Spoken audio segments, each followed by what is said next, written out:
Hello, and welcome to Inventors Helping Inventors. I'm your host, Alan Beckley, inventor of the Wonder Wallet.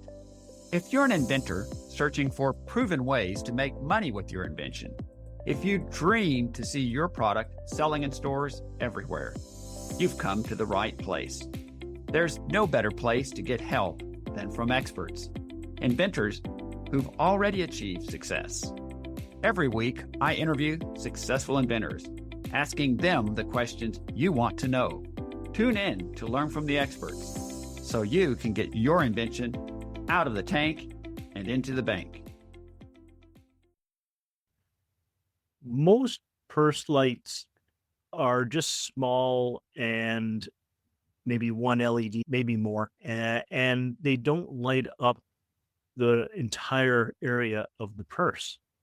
And that's a problem because it's the sort of the bottom part of the purse where the little whatever's fall into and you can't see down there. That's what really needs to be lit up. I'm excited to share a new AI technology with you that is transforming the global business landscape. I'll show you how to use it to save time, effort, and money in your invention business. Interested? This technology is called agentic AI or AI agents. I've created an AI agent that you can use to do a comprehensive, in-depth search for companies to license your invention. The best news, even if you're new to using AI or have never used AI before, it will work for you. I call it the Invention Prospector. On Thursday, February 26th, I'll be demoing the Invention Prospector for a small group of inventors, and you're invited to join us. Don't wait till it's too late or you'll miss out. Enroll now at alanbeckley.com/tapai, and that's TAPAI. The Invention Prospector yields a comprehensive list of 20 to 30 potential licensees for your product, delivered to you in less than 10 minutes. Just fill out a simple form, then hit go and watch it work its magic, providing in minutes what could take you days or even weeks of work to do on your own. Don't take my word for it. Here are the words of Julietta Hughes, one of my students who recently used the Invention Prospector for her art tool invention. Julietta Hughes said, "The Invention Prospector tool is a must-have resource for any product developer ready to search for potential licensing companies for their invention." Prior to knowing about this tool, I manually made searches on the available platforms of manufacturers, resulting in hours, if not days, of search for the most suitable companies to license my product. What took me hours, if not days, to find was done by the Invention Prospector in a matter of minutes, with even more refined results. As the search criteria is entered, it analyzes the information in the most customized and personalized way possible to give us the most promising results in a fraction of the time. I would recommend this tool without a doubt to any inventor. After you complete the workshop, you'll have access to the Invention Prospector to use as many times as you'd like for any invention. Make sure to attend the workshop live. You'll gain a valuable bonus, 1 hour of one-on-one coaching with me, a $197 value for free. But you must attend the workshop live to snag the 1 hour of individual coaching with me for free. How do you register and join us? Just go to alanbeckley.com/tapai and follow the prompts. It takes 2 minutes to register. But don't wait. February 26th will soon be here, and the workshop is filling up fast. Once 10 are enrolled, you'll have to wait at least another month to join a future workshop. Again, you can enroll now by going to alanbeckley.com/tapai. I look forward to helping you to spend less time looking for companies and more time inventing new products. I'll see you on Thursday night, February 26th, in the workshop. Welcome to episode number 586. Today, I interview Brad Little. Brad Little grew up in Streetsville, Ontario, a small suburban town near Toronto. He attended the University of Waterloo and obtained a degree in systems design engineering. During this time, he got married, and he and his family settled in the Toronto metro area. Brad developed an integrated understanding of design engineering, inventing, and patenting. He worked at 2 patent firms where he developed a clear understanding of key aspects of patent claims, construction, and prosecution. He's worked in various industries, helping to design products and serving as a go-between between the company and patent firms. He decided to become an invention consultant to industry and individual inventors.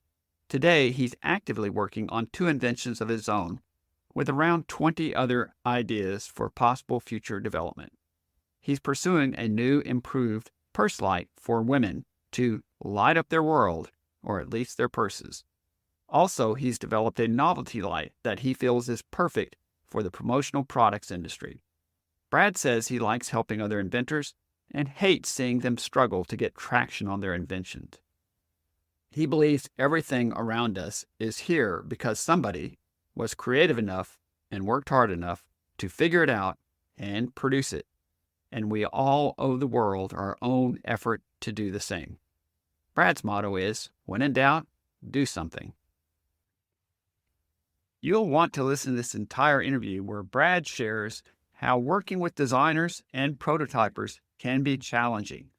Sometimes they go in a different direction than you wanted, and you must rein them in.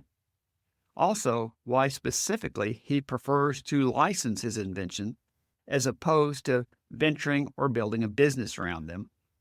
And finally, why he feels it is essential to define the problem that your invention is to solve early on to keep things on track and make sure your invention will appeal to buyers. Now let's get right to our interview with Brad Little. Brad Little, it's a pleasure to have you back on the podcast with us once again today. It's my pleasure indeed, Alan. I enjoy doing this, and I enjoy being with inventors and helping them out as much possible, and I'm really looking forward to this. Me too. Brad, just for our listeners, I last interviewed you about 6 months ago. It was episode 534 in August of 2025. So for our listeners, if you missed that earlier episode, you might wish to pause this episode and listen to episode number 534 first. But I've been watching your progress step by step as an inventor over a few years now, through your participation in boot camps and our Inventor Helping Inventors membership group, and also in our mastermind group meetings. I thought this would be a good time to bring you back to the podcast so you could share with our listeners how you've progressed in your inventor's journey over about the last 6 months. That's wonderful. I'm glad to do this again, and I'm hoping the things I have to say are helpful to other people. You bet. In our last interview, we discussed at that time your novelty light product. In this interview, I wanted to shift the focus just a bit of our discussion to another interesting invention you have, and that's a purse light for women. Out of curiosity, what piqued your interest to pursue creating an improved purse light? It probably wasn't something like some inventors do. They get very interested in a certain area and decide to pursue that area and come up with great ideas, and so on. It was probably a bit different than that, and I don't remember specifically, but just to give you an idea of how my inventor's mind works, one day a few years ago, I was getting out of the car in the garage, and I'd piled some boxes at that one side of the garage, so it was difficult getting out of the car, and I had to move the boxes and step around them. And as I was doing all this, my mind said, hey, just a minute, you should make a video game like this. Who in their right mind would think like that? But I guess only an inventor maybe. And so that's what I do. When I see a problem where something just isn't right or whatever, my brain starts thinking, this has got to be fixed. This has got to be solved. What about this? What about that? And certainly after that, reality has to come in and proper problem definitions have to be done and all that. But what I'm suspecting is that my wife was having trouble finding something in her purse, and I was watching her, and my mind just went, there's got to be a fix for this. Let's do a purse light. Let's make sure it does things properly, and so on and so forth. And it just went from there with the Frankenstein prototypes, and then just kept improving. That sounds fantastic. That is the prototypical inventor's journey, is spotting a problem, as you just did, and then looking to see what else is out there and thinking, okay, how can I create something that is differentiated and better than what's already out there? I think it's two questions. It's not just the initial question, what is the problem globally? The problem is women have trouble seeing in their purse, especially at night. But what more specifically is the problem, which we probably talk about that in a minute, being able to see their purse well. But I wanted to touch on something else, and that is you have encountered a frustrating aspect of product development that so many inventors face.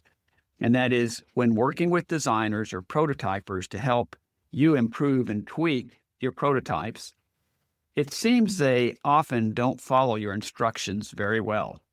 They may design something they like that is not what you asked them to do, nor, in some cases, what you even wanted. Have you ever encountered this with your Purse Light product? And if so, how have you dealt with it or maybe resolved that issue? Could you share that with our listeners? Sure, I'd be glad to. And yes, you're very right. I encountered it more significantly than I thought. And that's probably just from ignorance on my part of not having dealt with designers in this manner too much before. And people are very helpful, and especially creative people, I think. So I've certainly had a lot of feedback from not just designers, but everybody. And certainly with designers, I've given them something to do, and it's come back sometimes just about what I wanted. A friend of mine is a CAD designer, and he created the overall what I call frame for this purse light. And I had given him a drawing that I did in Microsoft Paint, and he came back with something that I figured he was going to make it look almost identical. It was about 80% the same. Okay. And then he also decided that a friend of his would get involved, and this fellow is an electronics guy, and they redesigned it, plastic printed it, and designed the touch switch for it. Even though I told them don't bother because I don't know what I'm quite doing in this regard yet, and they went and did it anyway, and back came this fully working prototype, which was impressive, that looked nothing like I wanted it to look, and wasn't big enough, and this and that and the other. So okay, but at least it showed it was possible. And then I took the frame that this one friend did, and decided that this whole design had to be really sleek and slim and so on. So I called a friend of mine who was an aerospace engineer and who I'd worked with previously for several years on some projects, and really bright guy, really good at CAD, really creative, and just told him, I just want this sleeker. That's all I want, and described it. And he came back with a version that was absolutely less sleek, thicker, fatter, and just, wow, completely surprised me. And so I talked to him again and explained what I really needed. And he came back with a completely redesigned version that had a light transmitting disc and various other things I've forgotten, and clip on and this and that, absolutely things I would not want in the product. And it was as far as you could get from the original design as you can imagine. And anyway, that's after explaining something to somebody who I knew well, and I was surprised.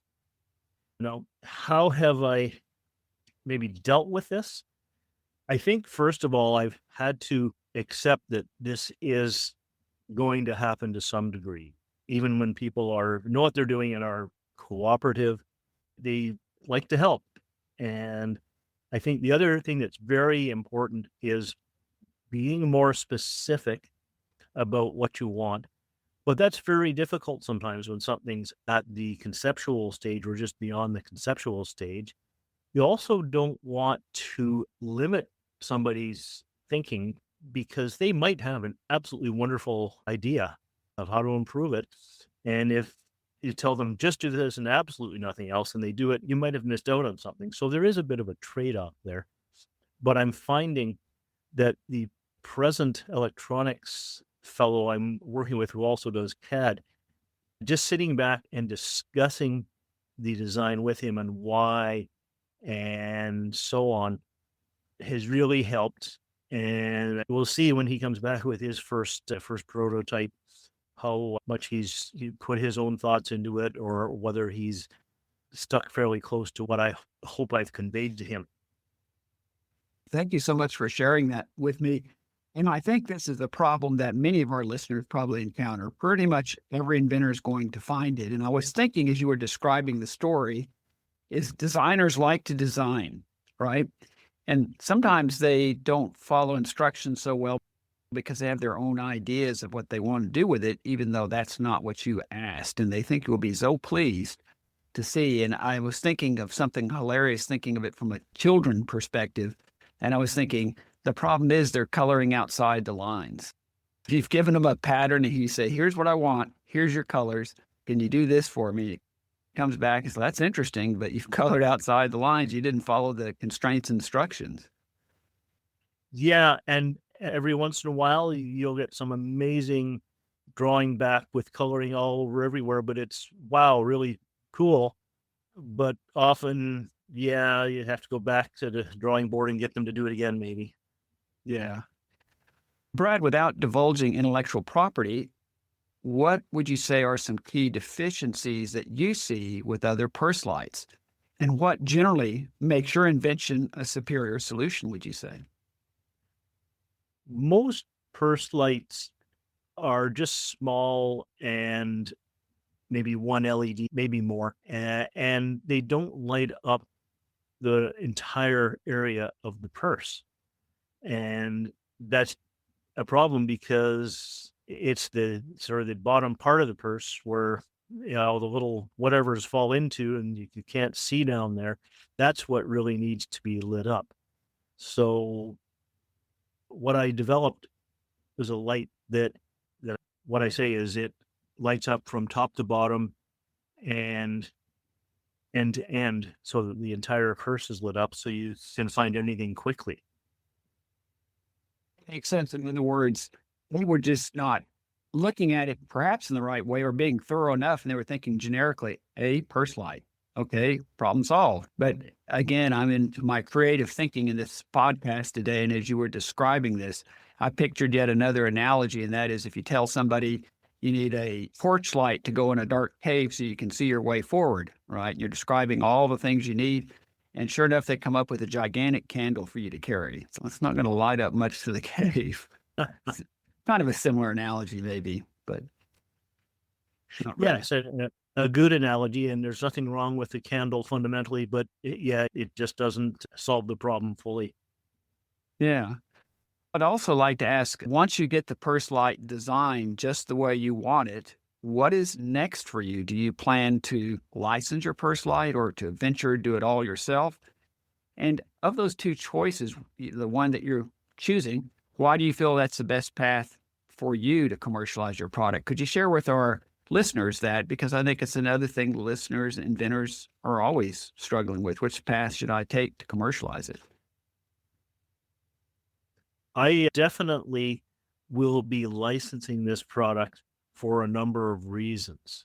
Partly because I've worked with inventors for many years, and boy, is it difficult to venture something yourself and be successful. You have to do everything, you have to do everything right. One or two silly decisions can really cause a setback.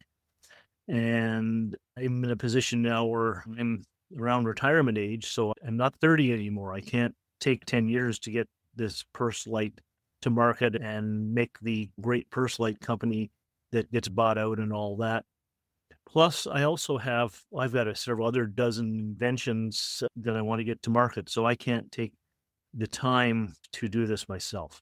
If somebody comes along and says, hey, just a minute, I love this purse light, I'm going to fund it for you and help you with the venture, I might consider that, but I'm not counting on that.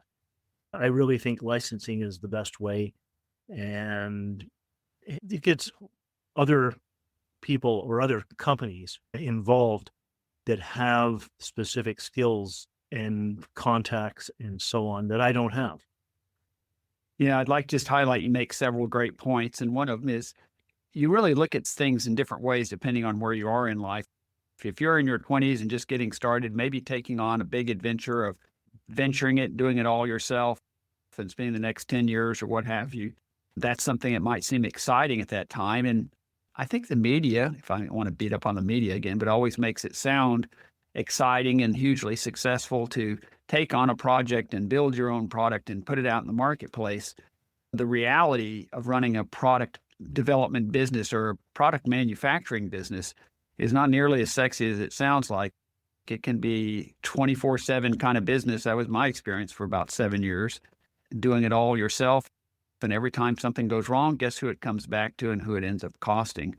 But as you described, when you license it to a company, you're leveraging their expertise and you're also leveraging their position in the marketplace that could take you years to duplicate the footprint they have in retail stores, et cetera. So why not do that?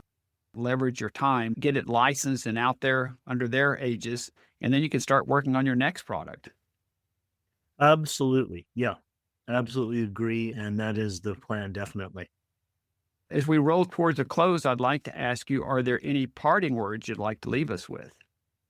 Yeah, I think something that can be helpful to other inventors, entrepreneurs, a few things.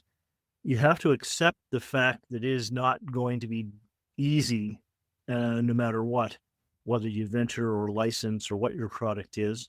Occasionally, yeah, something goes really smooth and that's great. But I've certainly not seen that very much with all the people I've worked with. And getting advice and contacts and whatever else from people who know what they're doing is very important, because just doing it all yourself right from the start, it's a long road. However, you do have to make the decisions. And yeah, you'll make mostly good ones probably. And yeah, maybe a few you want to change, but you have to make the decisions because nobody else can put themselves in your shoes. When starting out, defining the problem that the invention solves is really important because that sort of defines the path you're going to take. A good problem definition is halfway to an invention.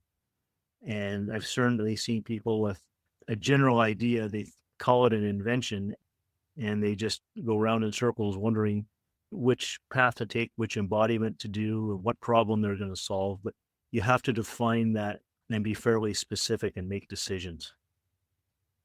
I think those are three really good points I would just like to reflect back that you just spoke to. And that is, first of all, it is a business and it is not easy. You've heard the statistic 5% of inventors or whatever it is are typically profitable. So it's going to be, as I've shared with the podcast, and my listeners are tired of hearing this, but it's like pushing a heavy rock up the hill no matter what. But also you hit on something that I'm a believer in, what I try to help many inventors with, and that is take advice from those who you can trust and who actually know and have been there maybe a bit before you have, because that can shorten your path and hopefully keep you from spending a lot of money on some mistakes that you don't have to make, and in guiding you in a path that you'll get to quicker than you might on your own. And then also something you've hit on, I think is really important, is problem definition. And I can't tell you, and I'm sure you encounter this too, how many inventors I run into, and I'll say, well, that seems interesting. What problem does your invention solve? And they're like, okay, just so you understand, people, except maybe inventors, love innovation and new technology and this and that. But the average buyer is not buying something just because it's innovative. They're buying it because in some fashion, it solves a problem or does something better than what their current options are. Yes, definitely. And you can't take that as absolute gospel because sometimes a neat invention, like the Slinky, for instance, it didn't really solve a problem per se, at least that I know of, but it was really neat. It was the next great little toy, and there is some of that too. You don't always have to solve a problem, but it has to do something specific and meaningful, shall we say. Yeah, and just as an illustration as we close here, and you've heard it, and I'm sure a lot of our listeners have, that when people used to ask Henry Ford many years ago, why didn't you just do a lot of survey and ask buyers what they would want in a vehicle, et cetera? And he says, I could have done that, but they would have told me they wanted a faster horse. And that's not really what I felt like was really needed. A very good point. Yes. So as we close, I'd like to ask, how can our listeners reach you, Brad, if they have other questions? Probably the best way is through email. My email is brad at invention, invention, synergy, synergy.com. That sounds fantastic. And you spelled that out so well that I don't even have to spell it again as I sometimes do. But anyways, Brad at inventionsynergy.com is where they can reach you. Once again, I want to thank you for being on the podcast with us again, Brad. And I like touching bases with you about every 6 months or so, seeing how your journey is progressing. And I think it's very helpful for our listeners to learn from as well. So thank you for being here today, and look forward to hopefully touching bases with you again in another 6 months and see how things are progressing at that time. My pleasure, Alan, and look forward to talking soon. All right. Thanks a lot. Thanks so much for tuning in to Inventors Helping Inventors. If you like the show, please tell your friends about it. Make sure to subscribe in iTunes or wherever you get your podcasts so you won't miss a single episode. Talk to you soon.